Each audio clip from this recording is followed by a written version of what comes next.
We start our journey at good old ground control, where the hair is slick, the glasses are thick, and the footage, that's stock. They're launching Arrow 1 into orbit, and it's a success. That rocket's flying straight into the unknown. We cut back to ground control, and I can slightly hear David Bowie in the background. This is ground control to Major Tom and Tom. And now the place looks like the 1960s Dave and Buster's. Lights flashing, people pressing buttons with zero ideas what they do. If somebody wins enough tickets, maybe they'll get a toaster or a carton of Marlboros at this time. The mood then shifts. Arrow 1 is gone. Off the radar. Missing.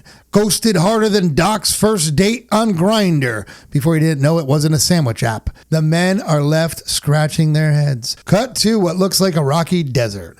And our main man, Colonel Donlin, is scribbling in a notebook, and he reveals that he thinks they crash landed on a distant rock in space.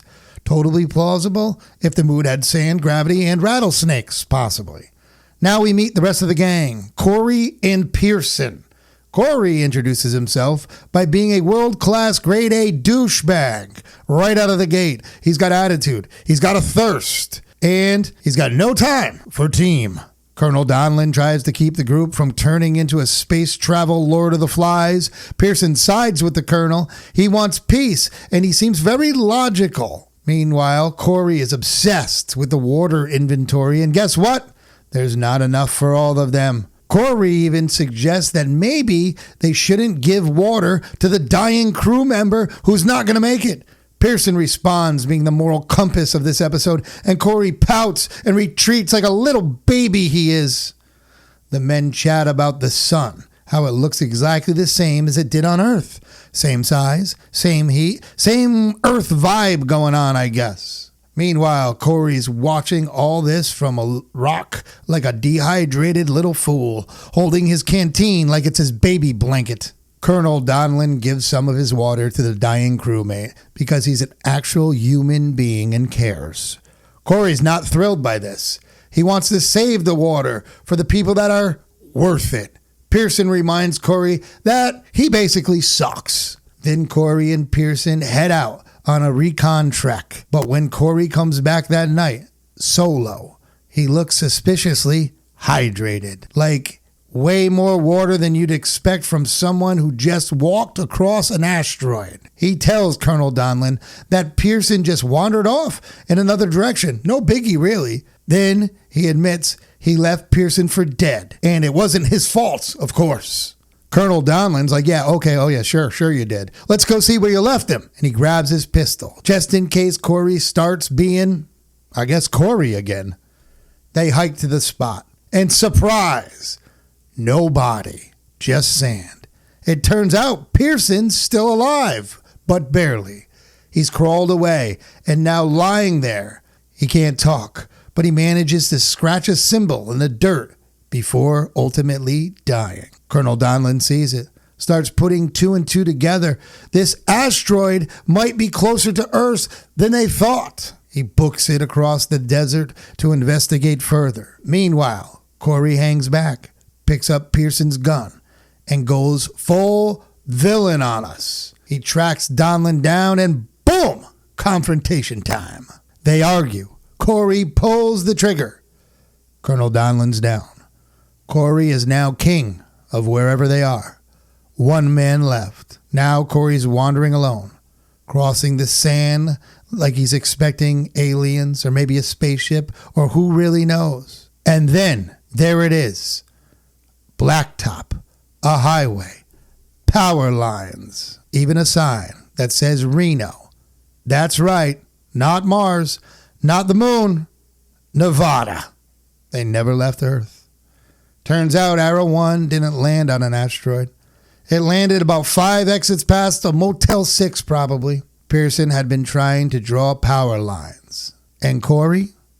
Corey murdered his crewmates for water that he could have gotten at the nearest 7-Eleven. The episode ends with Corey staring at the road, mouth open, realized he was the worst road trip partner ever. I shot an arrow into the air. How's that? Yes. Did it come down yet, Doc? That's right. It's me, Buck Wagner, and Doc Wagner here We're going to talk about it. This was a fun episode, I think, sort of, right? I mean, sort of, yeah.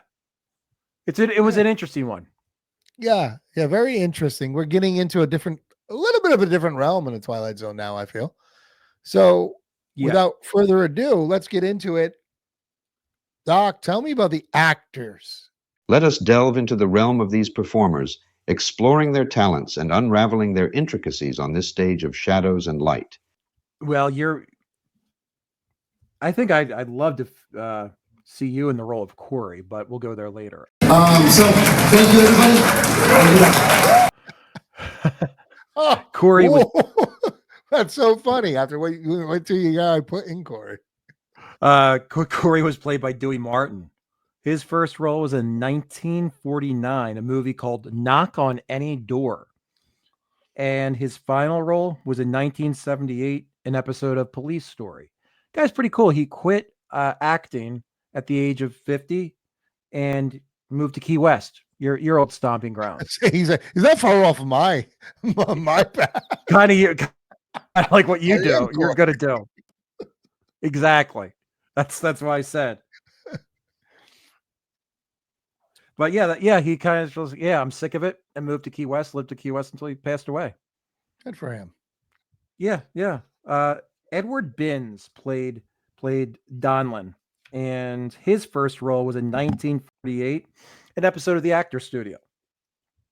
His final role was a movie called After School in 1988. So pretty broad range there. Michael, what happened? Last night. From 48 to 88. And guess what? We have another juror from 12 Angry Men, believe it or not. He was juror number 6. Oh, well, wait a second. He said he ran. At least I think he did. Look, I don't remember what he said, but I don't see how he could have run to the door. He said he went from his bedroom to the front door. Now, isn't that enough? Wow. So, yeah, between he and Klugman and, of course, Martin Balsam, right, I think up to current, we have at least 3 of the 12 jurors. We're not going to get all 12, obviously, but that's pretty impressive. I'm writing a note down right now, Doc. We should do a show with all the jurors, their careers. I bet I'm on it. All right, let's do it. I'm on it. And of course, he was in North by Northwest. For the simple reason I simply don't know what you're talking about.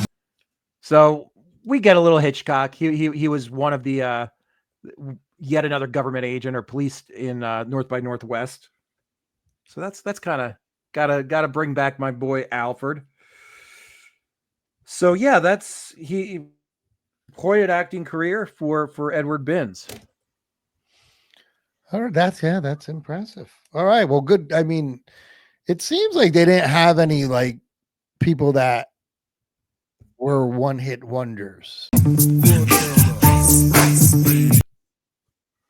Right. I mean, everybody that here was solid. They were big actors in a sense, or they became big actors. Right. Well, yeah, like we've seen. I mean, gosh, Carol Burnett, and she's to this day, God bless, she's still out there acting, and there you are. But yeah, you're absolutely right. Interesting. Yeah. So the casting call. Ready with the shot, Mr. DeMille. All right. I never know where you're going to go with this one, Buck. You're going to go from the independent circuit. You're going to go from the New England circuit. What are we doing? I'm going pretty mainstream on this. Okay. I had it was the sorry, I have the name written down, but I can't even read it very well. Corey and Donlin. Corey was the turkey guy. Donlin, the main guy, the main leader. Captain. I have no, that's pretty good. Wow. No. Put them in my hip pocket for later. Yeah, that would have been a good one. No, I went a little younger. I went with Ethan Hawke. Are you crazy? I think Ethan Hawke. Oh, dang. He's kind of got that sometimes can be bad guy. I think Ethan Hawke's a very good actor. I really do. He's graduated to. He's not that punk guy anymore. Yeah, He's graduated. look at me, kid. Yeah. To actually an adult actor. Yeah. Yeah. So I got Ethan Hawke as him. Now it's funny you said me as Corey because my note says I want somebody with a very punchable face. The name, that's the name of the person? Yes. Situation? Yes. Hold on. Situation. And you said me, and that would make sense. I would have been a good Corey. I'm not gonna lie. That probably would have been the part I would have played. You're absolutely right, Doc. But I put Taylor Lautner in there. If this was 10 years ago, 5 years ago, maybe even 2-3 years ago, that really would have got under my skin. Little bit of a weird. Touche. I have a story about Taylor Lautner too. Maybe one day I'm going to share all these stories. If everybody remembers them, I will. I would put Taylor Lautner in there, obviously he hasn't done much at all recently, I don't think. But I think he'd be a good, like, somebody you just want to, because you did want to punch Corey in the face, didn't you, the whole time? So whiny. So damn whiny. And one of my notes is that how is Corey's hair so great the whole time? Unbelievable. Bothered me a little bit, actually. Yeah. Direction. And our last episode there, we talked about direction. Because this takes a lot of work. It's And by the way, I'm not only the hair club president, but I'm also a client. So does this. I go out in Death Valley, which we'll get into in the fun facts. It's not looking like this. No, absolutely. And the other one, the other guy there, what's his name there? It was fantastic. What's up? The guy who died first? I guess he did die. Not first. We talked about this before.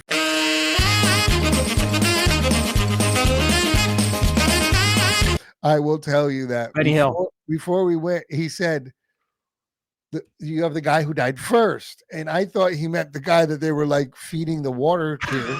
I didn't know why you cast him. I was like, why? I mean, all right, Tom, you want to, he's like, to play Doc and play. Bart Doc. Yeah. Tom's like the fucking Harvey Weinstein. Did you sleep with somebody? Did you put them in this part? Jesus Christ. So you're going to Pearson, the main actor. Okay. Very good. Yeah, the one. Yeah. But I put Tom Holland as him. Okay. I thought he would be a good because that was a pretty solid role. It was because of all of them, I thought he was the best. And he was actually played by and then we did not cover him in the actors. He was played by a man of Ted Otis, played Pearson. Okay. Pearson. And he was actually, his biggest role was in Ocean's 11. He was uncredited in Ocean's 11 with my guy, that's all my guys. Frank and Sammy, Dino. I liked him in this though. I thought he was really good. Yeah. I did because I didn't like the other actors. Nope. I gotcha. Well, you'll see my theme. Kind of had a theme to this. I started with the captain and I went through there, Donlin.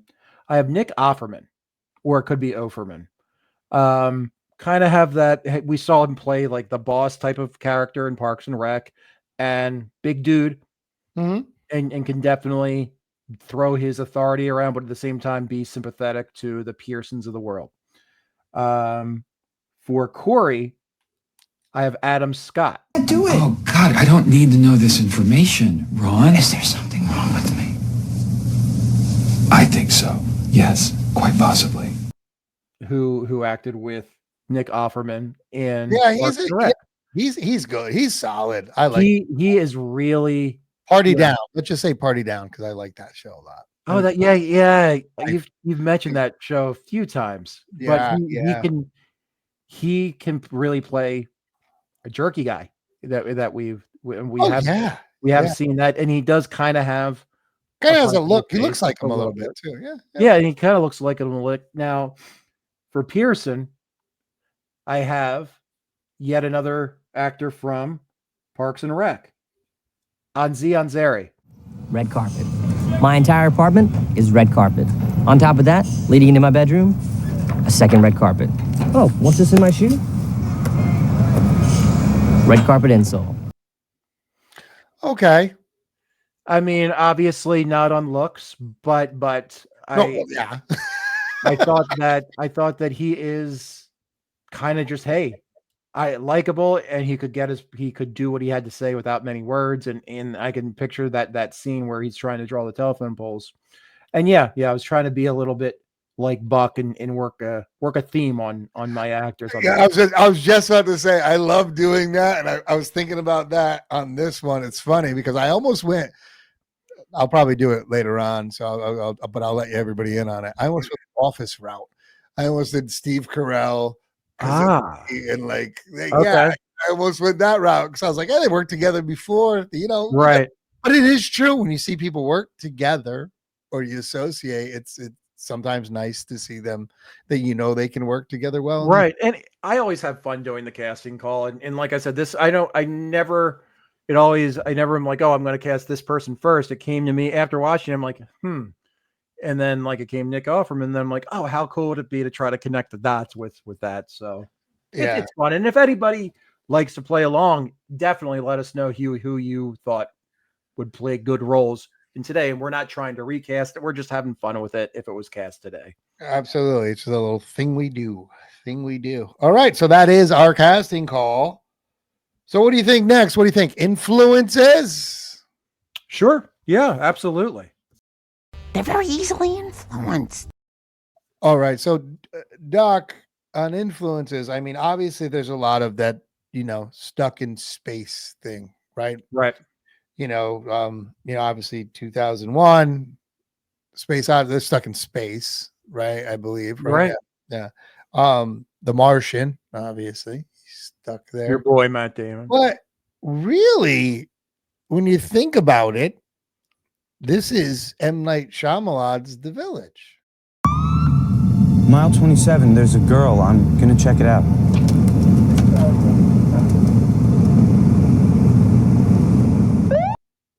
Right? Isn't it The Village? I believe it's The Village. It is. Yeah. That's The Village. It's exactly like The Village. It's you're living in this place or you're, and all of a sudden you jump over the fence and there's a highway there.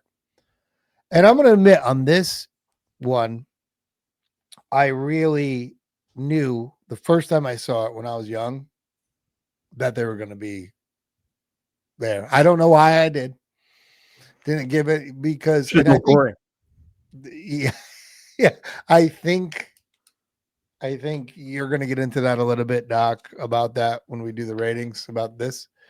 But I think, but The Village, I mean, it's the same concept. It's the same twist at the end. It's exactly I like it. I like it. And so M. Night Shyamalan, and I guarantee if when we go through this a lot, all his stuff from The Sixth Sense to everything, I guarantee everything's Twilight Zone. I'm sure. Yeah. And I think that's why I personally, I like his newer stuff. So, but I think he's, I like him too. He's a hell of a writer, director. And I love him obviously popping up. It's a little bit homage to my guy Hitch. He's definitely a huge fan. Maybe we'll get him on here one day. Hey, Chester County, PA. That's where Doc used to live. Yeah. Cool. Influences. Now we'll get into it in the fun facts, but Rod didn't write this, but I think he may have had some influence on it. And whether you know it or not, this is a fun fact that's not even about this episode. He wrote the original the screenplay for Planet of the Apes. So if we're going back to astronauts figuring out where they are, what better than Planet of the Apes? I mean, astronauts going around and around, same atmosphere. Where are we? We're on Earth, and it also has the rod connection.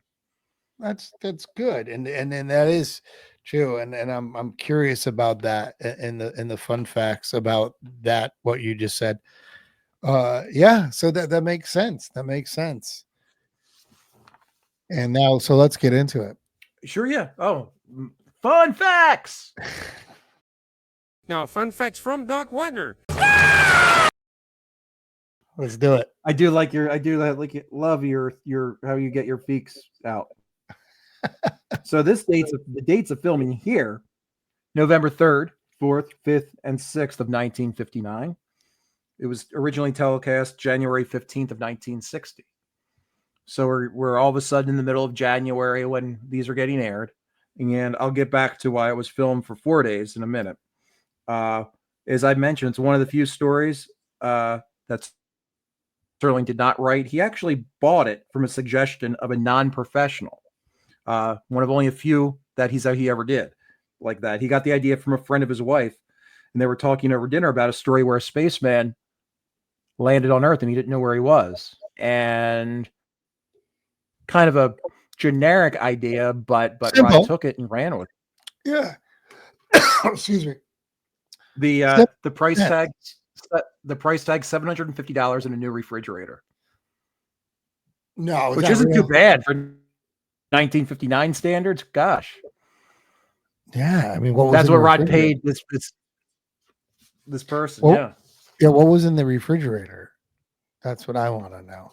Like, because you got to give me a new refrigerator, you better stock it. That's all I'm saying. You know, I know it would have been Doc Wagner's refrigerator 10 years ago. Yeah, now it's just all carrot juice and spinach juice. So I mentioned that it was filmed on not 3 but 4 days, and we've been going with 3 days for a while, but this was another one that was filmed in Death Valley, kind of like The Lonely, and they learned their lesson from The Lonely.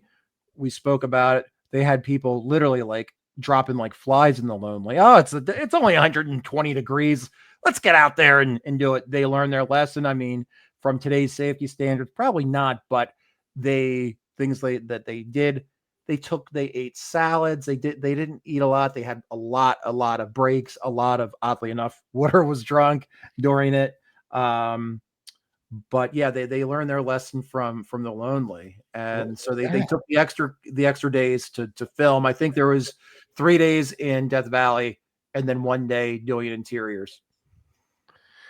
Well, good for them. I mean, they learned, and if anybody's been through Death Valley, and you know, pretty much if you go to Vegas from LA, you go through there and you know how hot and barren it is. And I was going to say, as a note of outside of Reno, and I've been up that way too. Yeah. If I landed there tomorrow, I wouldn't know. Really cool spot. Virginia City. Really cool up there. We've never been. Doc, yeah, well, you sent me pictures from when you were there. That's it's cool spot up there in Reno. You know, but you know, Doc didn't get out of the chicken ranch that was there down the street. But anyway, I'll edit that out. Don't worry about that. Oh no, you didn't! The permission to shoot in Death Valley was $1,740.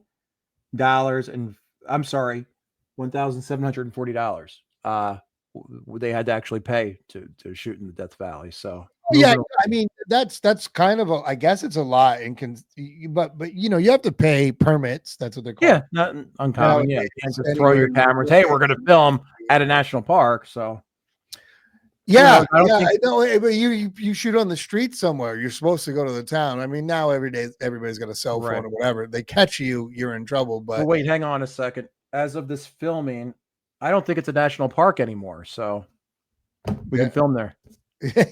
No, you still have to pay permits, but if they catch us, I mean, I just said that on camera, didn't I? That's fine. I'm mocking our government for closing all the national parks, so that's fine.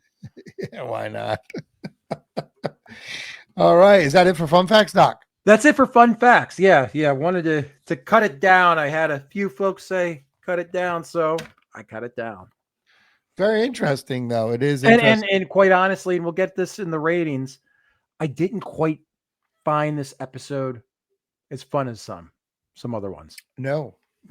I do agree with that. So the fun facts were not so much. It seems like it would be easy that shoot, that whole thing right there. I mean, outside of the heat.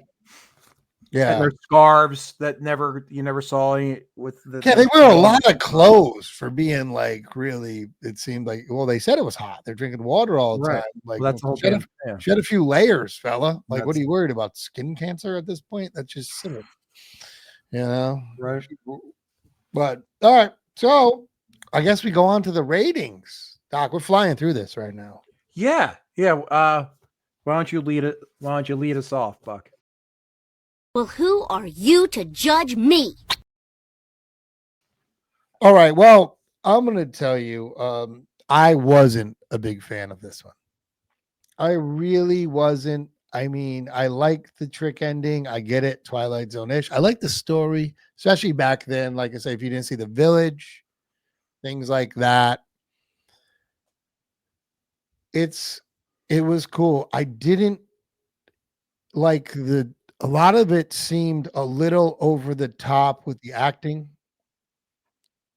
I don't want to judge it because it was 1959. I'm putting myself in a different place then. The gun, rolling down the hill all awkward, and just the main guy there, a little bit theatrical, a little over the top with everything. I didn't see this. I don't know. It didn't come together for me very much. Agreed. Yeah, and I'm gonna give this one a 3. Okay. A 3. I Okay. wasn't a huge fan of it. I really wasn't. I know some people probably are. Cool concept.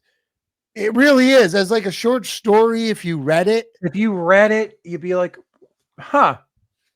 If you're an imaginative reader, and I say that because you know what I mean, Doc. Some people Sure. Well, we could talk about that frequently. Yeah. When you can read something and really picture it in your head and it plays out, this would be really good. That's why I don't know if the execution was great. Maybe it needed, no, I would say it needed to be longer, but no, they would just drag out to a simple ending.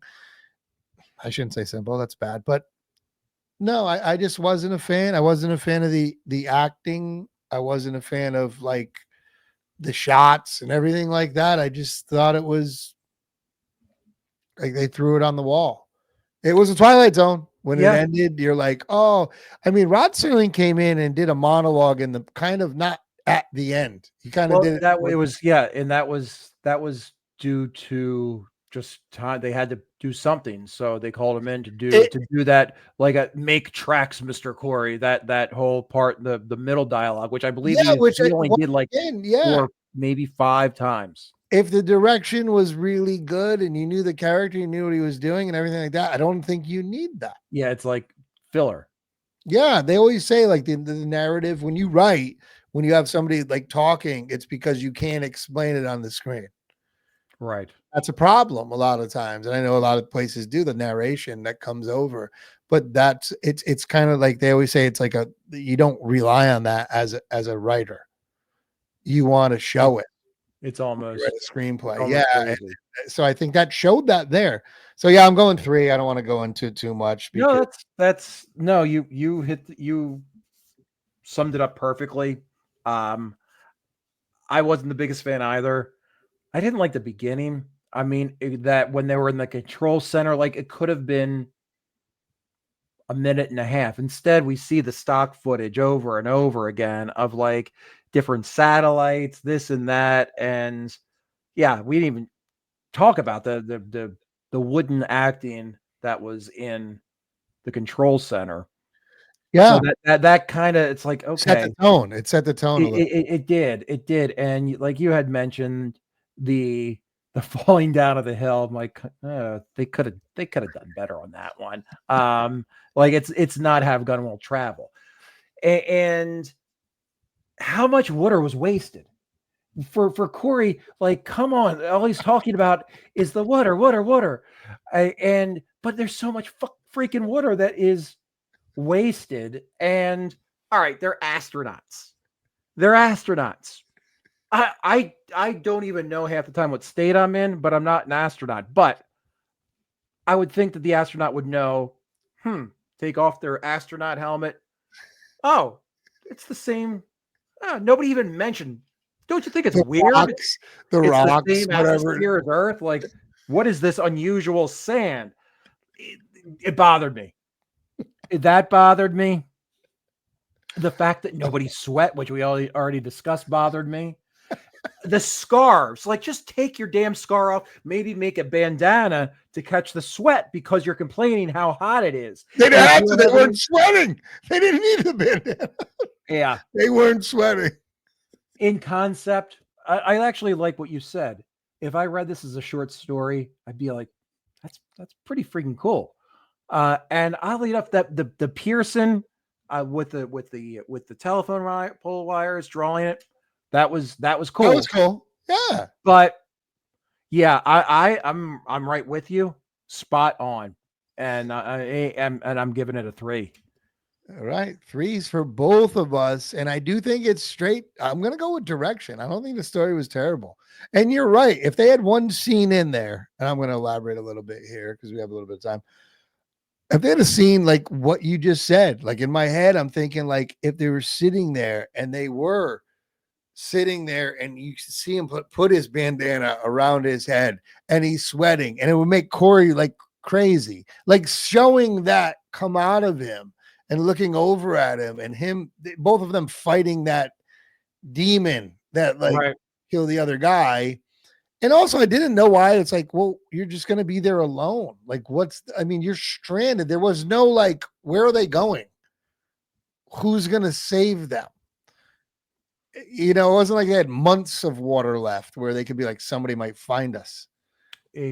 Right. Yeah, it was really weird. But if they showed that a little more and they showed like a little more conflict and a little more like, I don't know, like just not just being like, it's hot, I need water, showing that he's hot. It was just too much and there's so much wasted. So yeah, they can't all be winners, and this concept is kind of done, and we'll get into it in like 2 or 3 episodes. 100 Years Over the Rim, Rip Van Winkle, Caper, which are 2 much more superior episodes that have similar but different themes to this episode that we just were talking about.